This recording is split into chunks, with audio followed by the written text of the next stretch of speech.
Amigas, amigos de Cuernavaca, del estado de Morelos, me da mucho gusto estar de nuevo en este estado. Hoy iniciamos en Tlaltizapán una gira por el estado. La verdad que hace poco también estuvimos en Morelos y vamos a seguir visitando los pueblos de este importante estado de Morelos. Vamos a seguir trabajando de manera coordinada con el gobierno del estado, con el gobernador Cuauhtémoc Blanco, que tiene todo nuestro apoyo, todo nuestro respaldo. Lo mismo con los presidentes municipales, mujeres y hombres de los municipios de Morelos. En esta ocasión celebro el que se haya logrado este acuerdo de transferir este edificio, estas instalaciones, este centro de arraigo de la Fiscalía General de la República al gobierno del estado de Morelos, porque les va a ayudar mucho en Morelos el que se puedan tener más espacios para quienes están privados de su libertad. Hay una sobrepoblación de los reclusorios, de los penales en Morelos. Me informan de una sobrepoblación de más del 20%, y esto se debe de atender como se está haciendo, por razones de seguridad, pero también por razones humanitarias.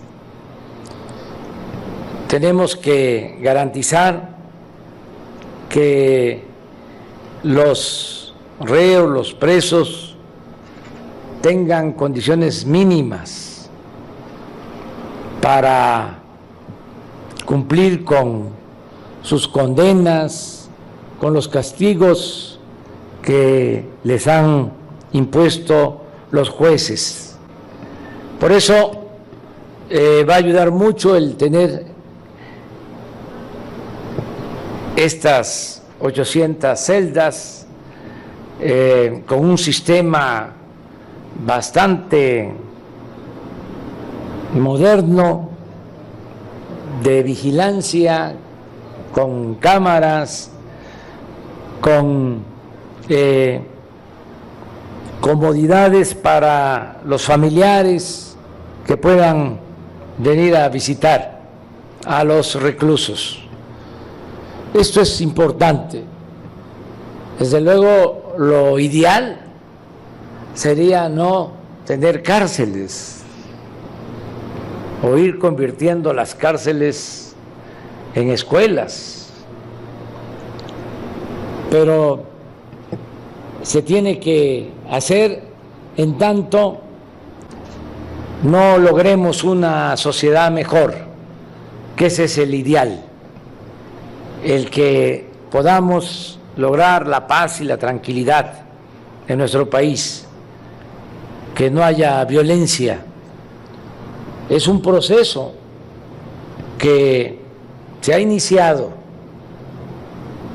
no tiene que ver solo con los policías, con las cárceles, con las leyes, con las amenazas de mano dura. Tiene que ver con atender los orígenes de la violencia, del porqué de la descomposición social. Si los seres humanos no somos malos por naturaleza, no nacimos malos, son las circunstancias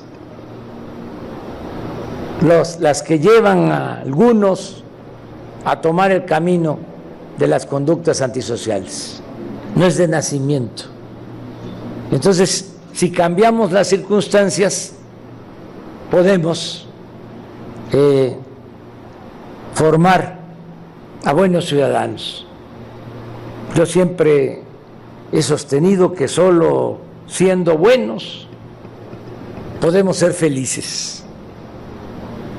Si esto se aplica y se internaliza, pues vamos a enfrentar el problema de la inseguridad y de la violencia, atendiendo las causas, que no falte el trabajo, que se atienda a los jóvenes, que se tengan buenos salarios, que haya bienestar, que se tenga acceso a la educación, que se tenga posibilidad de vivir con dignidad, con valores culturales, morales, espirituales, que podamos mantener en unidad a las familias, que no se desintegren, que se fortalezcan los valores que hay en nuestro país, en las comunidades, en los pueblos, en las familias, que hay una gran reserva de valores. La familia mexicana, siempre lo he sostenido, es la principal institución de seguridad social. Es un baluarte que se tiene, a diferencia de lo que sucede en otros países. En nuestras familias, en México, hay mucha fraternidad, hay mucha solidaridad. Eso es lo que tenemos que exaltar. Esa es la renovación que debemos de llevar a cabo. No solo buscar el bienestar material, sino también buscar el bienestar del alma. Son las dos cosas, lo material y lo espiritual.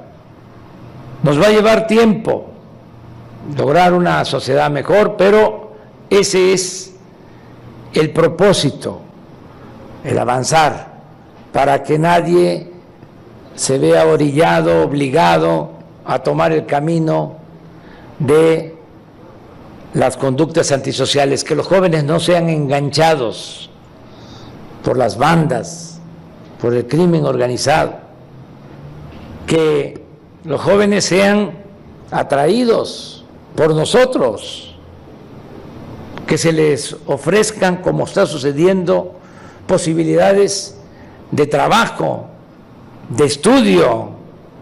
Fue un absurdo, un error garrafal, algo peor, el que en el periodo neoliberal se haya abandonado a los jóvenes y se haya apostado a la privatización de la educación, poner la educación al mercado como si fuese una mercancía para que pudieran estudiar los que contaran con dinero para pagar colegiaturas.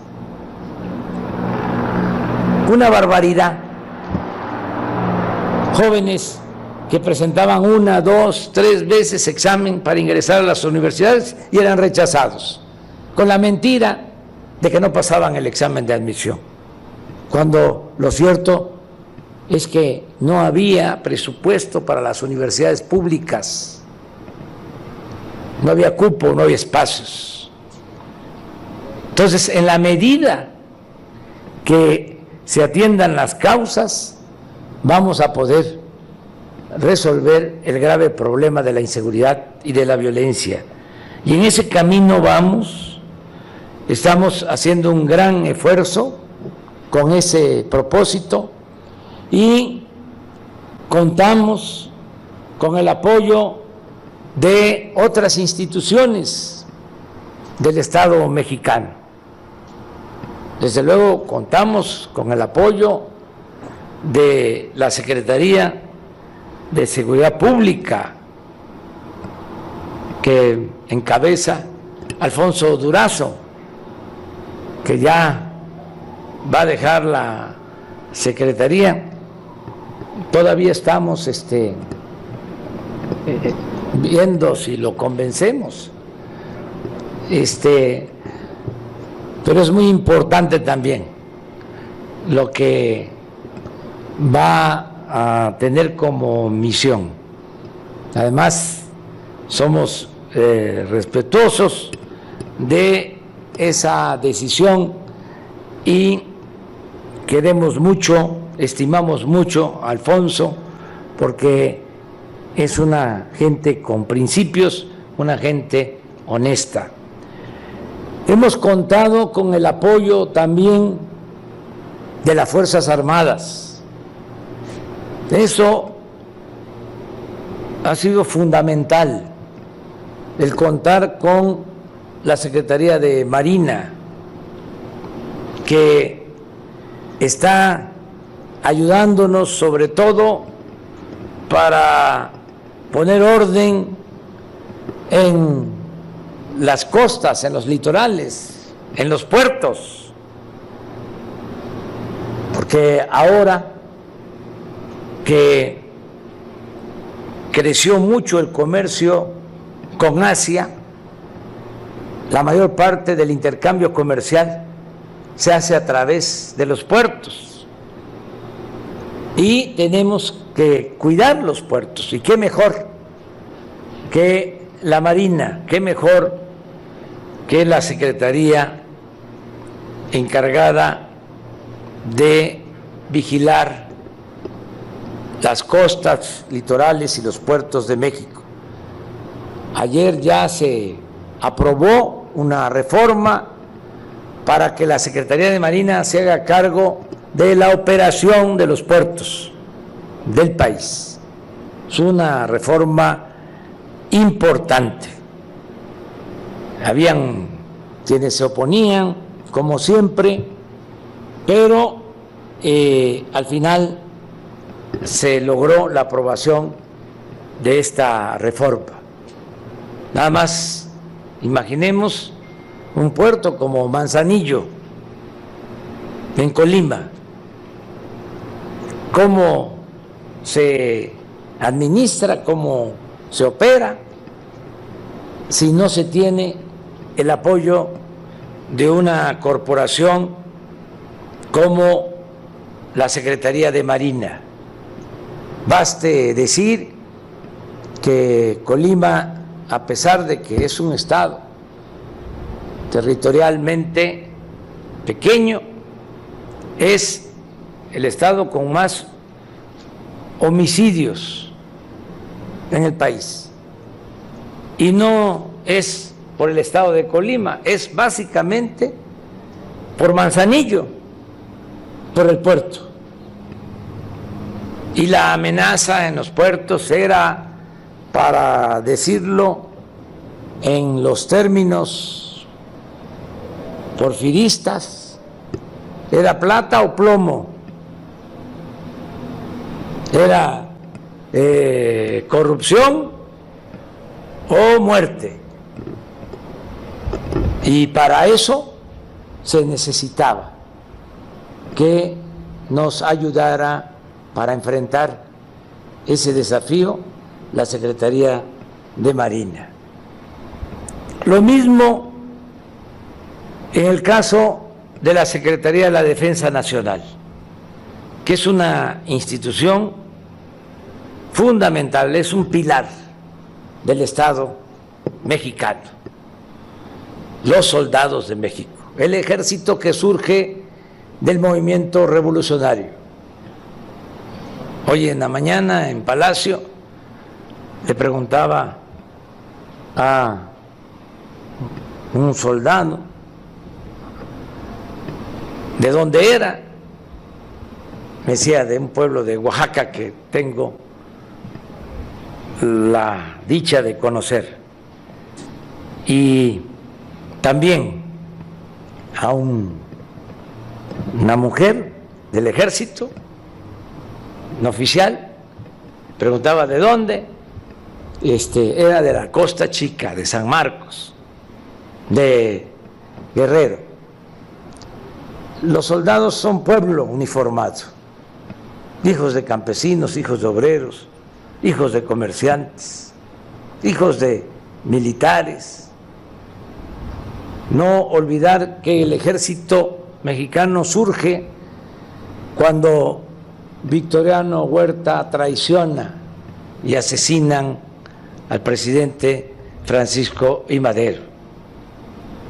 Solo un gobernador entonces, Venustiano Carranza, gobernador de Coahuila, se opuso, se rebeló y desconoció a Huerta y llamó a la conformación del Ejército de la Revolución. Ese es nuestro ejército. Es una institución que vamos a defender y que vamos a cuidar, porque se necesita. Desde que llegué a la presidencia me han respaldado con lealtad tanto marinos como soldados.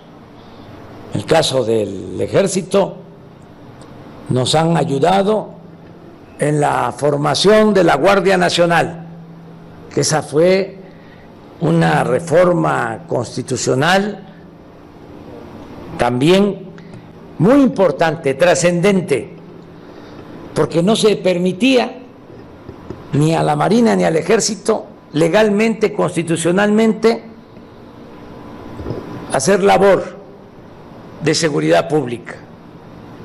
Con la reforma que logramos a la Constitución, ya ahora tanto soldados y marinos pueden ayudar para garantizar la seguridad pública. Sí nos importa la defensa de la soberanía nacional, pero el principal problema que tenemos es el de seguridad pública, el garantizar la seguridad a los mexicanos. Entonces, por eso se creó la Guardia Nacional, ya esa corporación que ayudó a formar Alfonso Durazo, con el apoyo de las Fuerzas Armadas, cuenta con más de 90,000 elementos y muy pronto vamos a tener 266 coordinaciones territoriales. Va a tener presencia la Guardia Nacional en todo el territorio para cuidar a los ciudadanos. Pero decía yo también de otras instituciones del Estado que apoyan. Es el caso de la Fiscalía General de la República, que es algo completamente diferente a la antigua Procuraduría General de la República. No fue nada más cambio de nombre, no fue Fiscalía por Procuraduría. Es que se está llevando a cabo una transformación de fondo, empezando porque la Procuraduría dependía por completo del presidente. Era una dependencia del Ejecutivo, no actuaba con autonomía. Y ahora la Fiscalía es independiente. Yo llevo, no solo por la pandemia, sino porque somos instituciones autónomas. Llevo como 6 meses, 8 meses sin ver al fiscal general de manera presencial. Nos hemos visto en mensajes, por videos, ahora con lo de Ayotzinapa, hace relativamente poco. Antes no era así, era cuando menos una vez a la semana una llamada del procurador al presidente o del presidente al procurador. Yo no le llamo al fiscal, bueno, desde que entró, creo que una vez he hablado por teléfono con él, porque es una institución independiente, autónoma. Tuvimos la suerte, porque en política cuenta mucho la suerte. Maquiavelo decía que la política requería de virtud y de fortuna, virtud y suerte. Bueno, de que el fiscal es un hombre íntegro, un hombre que da confianza, que no significa una carga, no significa una rémora. Él, con su autonomía, con su independencia, hace su trabajo. Además, hay el antecedente de que siempre, desde tiempo atrás, hablaba y argumentaba de que el problema de México era la impunidad. Me acuerdo de sus intervenciones, que hablaba de que había una impunidad del 99%. Pues ahora él tiene la responsabilidad en sus manos para que con absoluta libertad se actúe y que no haya impunidad, que no haya corrupción y que no haya impunidad. Y otra institución también importante es el Poder Judicial, con quien también tenemos buenas relaciones, sobre todo con los ministros de la Suprema Corte de Justicia y en particular con el presidente de la Suprema Corte de Justicia. Hay asuntos de Estado en los que estamos trabajando de manera coordinada. A mí me da mucho gusto por eso el que se haya llegado a este acuerdo de entregar estas instalaciones al gobierno de Morelos. Va a necesitarse que se mejoren las instalaciones, que se ajusten para las nuevas necesidades, que se remodele toda esta infraestructura. Se tiene un proyecto estimado en 200 millones de pesos. Ya hicimos el compromiso de que vamos a apoyar al gobierno del estado de Morelos para que lo más pronto posible se empiece a utilizar esta instalación. Eso era lo que quería yo exponer. Agradecer mucho al pueblo de Morelos por su apoyo, por su respaldo, por su confianza, y que no se olvide, yo no le voy a fallar al pueblo de Morelos, no le voy a fallar al pueblo de México. Muchas gracias.